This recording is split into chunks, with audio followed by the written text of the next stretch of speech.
I didn't care if I was in heaven or hell. All I wanted was to kill my assassins. Sometimes, you get what you wish for.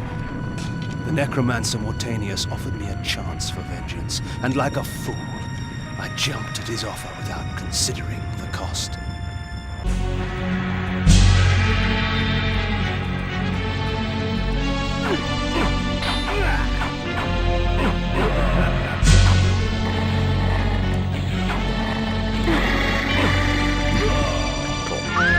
Very well, old fool.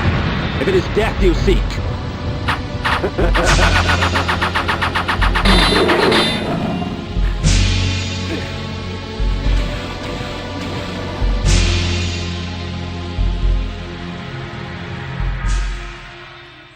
On today's journey, we head into Nosgoth to get our revenge against the bastards who murdered us as the Vampire Cain. But before we begin this review, I want to give a shout out to the lovely Kato Phoenix for her excellent artwork. Be sure to check her out down below. Now let's begin our adventures, shall we?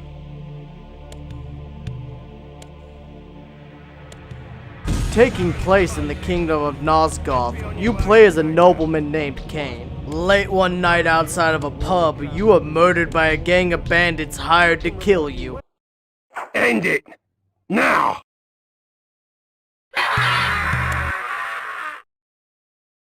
In hell, you are offered a new chance of life and to get the revenge on your killers by the necromancer Mortanius. They victors, suffering to the conquered. Ironic that now I was the one suffering. Not anything as pedestrian as physical pain, rather the cruel jab of impotent anger. The hunger for revenge. I didn't care if I was in heaven or hell.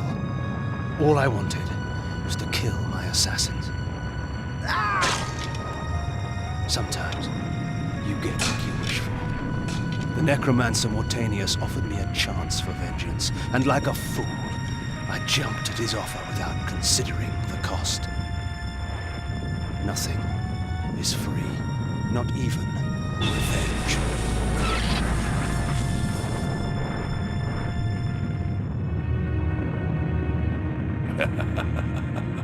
You will have the blood you hunger for.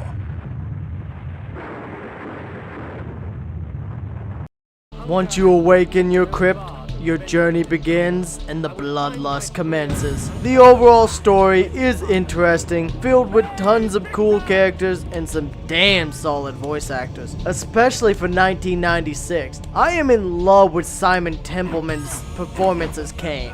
The story is honestly fantastic and has been great at holding my interest. Another RPG that I've really fallen for. As for the development, it was developed by Silicon Knights and Crystal Dynamics. This game was the love child of Dennis Dyack, Ken McCulloch, and Lyle Hall from Crystal Dynamics. Intended as a game aimed squarely at bringing more adults into gaming and being a darker, more mature experience than many games around the time. To really sell the story and experience, they had tons of auditions from Hollywood voice actors and searched hard for the right actors to play each role. I think they really nailed it though, especially for the actor of Cain. Every word he says is just enthralling and mesmerizing. So, this was the mentalist Nupraptor, this broken, pathetic little man. Yet crippled as he was, he would not yield without battle. Very well, old fool. If it is death you seek, I will not deny you. Done. Death has taught you well. Enough philosophy, I seek answers. What of this Vorador? Follow the glow of the Ignis Fatuus to the Termagant Forest. Ignis Fatuus. The Ignis Fatuus lights the path to hell, nobleman. Your path. Which is fitting given he's a vampire, and vampires are known for enthralling their victims. Simon Templeman did a fan-fucking-tastic job.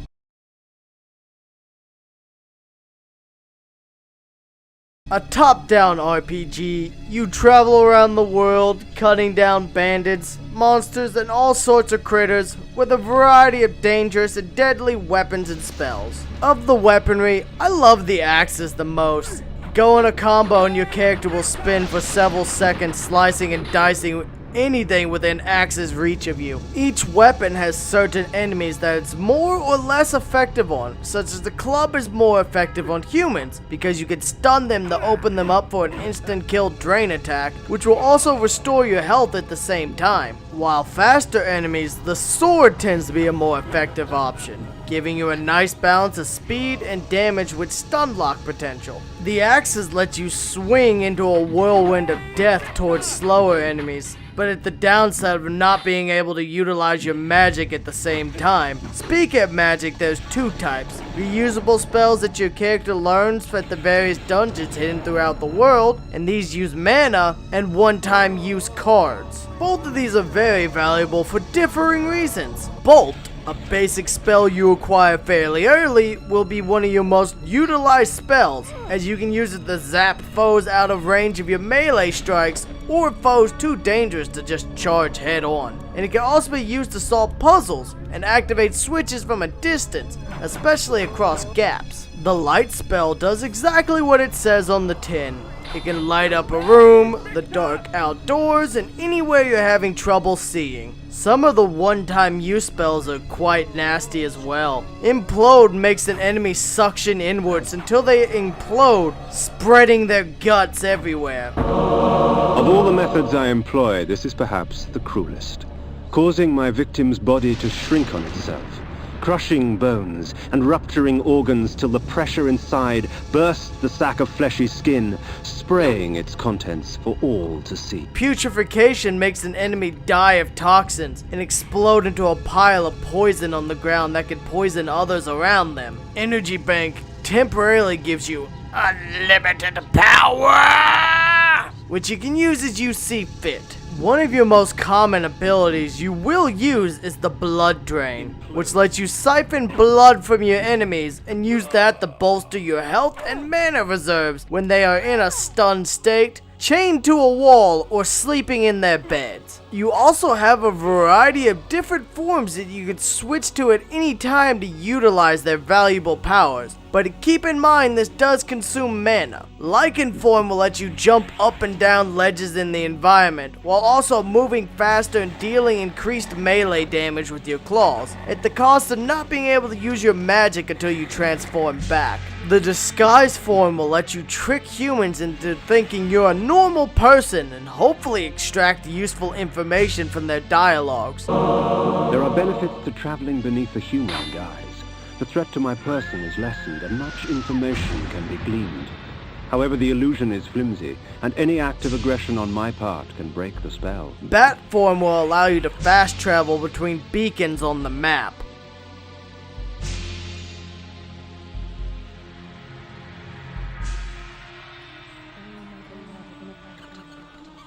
Mist form will let you walk through locked doors and other barriers.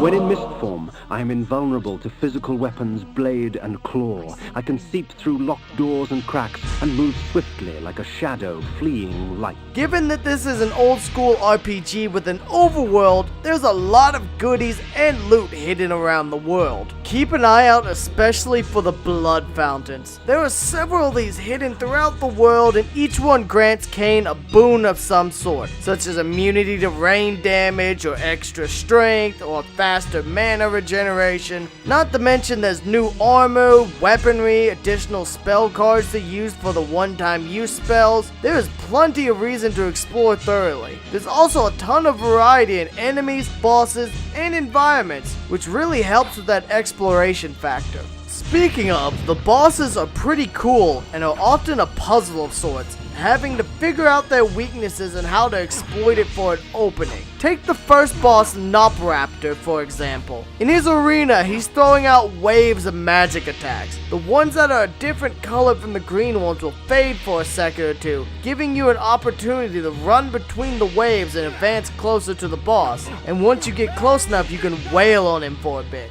Overall, the gameplay is fantastic, and I am in love with it.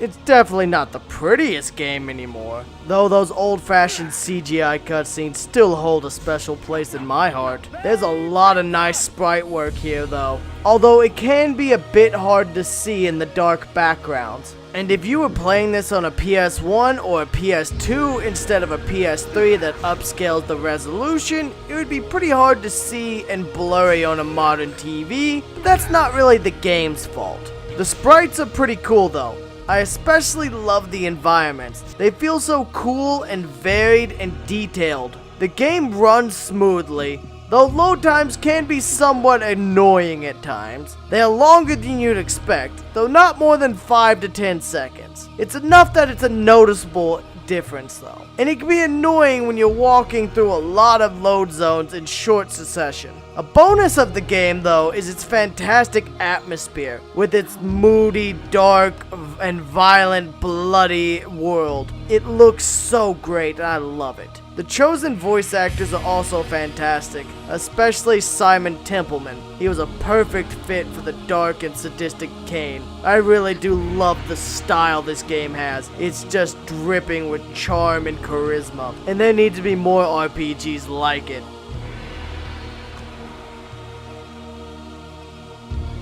This full series took me some time to track down every single game. A few of them were more common, like the PS2 games, but it took me a few months of checking my local stores to get a hold of Soul Reaver 1 and Blood Omen 1. But I'm glad I finally did get a hold of them. I've been really enjoying the experience of Blood Omen. The characters are memorable, it's interesting, and the gameplay is simple but interesting in a way that they incorporate puzzles and such into the environments and boss battles. The first boss is a series of 4 challenges that have to be completed, so the path to the boss will be unlocked. Then the boss battle itself is a battle that requires a bit of thinking and paying attention. So yeah, I got this game for around $15 and I definitely recommend it. It's been a blast to play through, and it really introduced me to a different sort of RPG that I enjoy more than, say, Skyrim. Now, I'd like to give one last shout out to Kato Phoenix for her lovely artwork. This has been Core, and I'll see you next time. Thanks for supporting the content as usual.